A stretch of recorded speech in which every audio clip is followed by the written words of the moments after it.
সাল্লাল্লাহু আলাইহি ওয়াসাল্লাম বলেন যে নারীদের জান্নাতে যাওয়ার জন্য 4টা কাজ করতে হবে। সে নামাজ আদায় করবে, সে রোজা পালন করবে, সে তার সতীত্বের হেফাজত করবে এবং তার স্বামীকে খুশি রাখবে। এই 4টা কাজ করতে পারলে তাকে ইখতিয়ার দেওয়া হবে, তাকে ইচ্ছা দেওয়া হবে যে সে জান্নাতের 8টা দরজার যে কোনো দরজা দিয়ে জান্নাতে প্রবেশ করতে পারবে।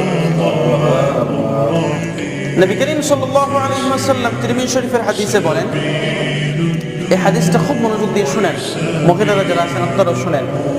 নবীজি বলেন যে কোনো মহিলা এমন অবস্থায় মারা গেল যখন তার স্বামী তার উপর সন্তুষ্ট।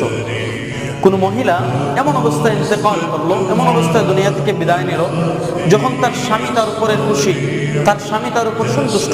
নবীজি বলেন সেই মহিলাটা মরা মাত্র আল্লাহ তাআলা তাকে জান্নাত দান করে দেন। খুব সহজ বিষয় যে আপনি আপনার স্বামীকে খুশি রাখবেন, আপনার স্বামীকে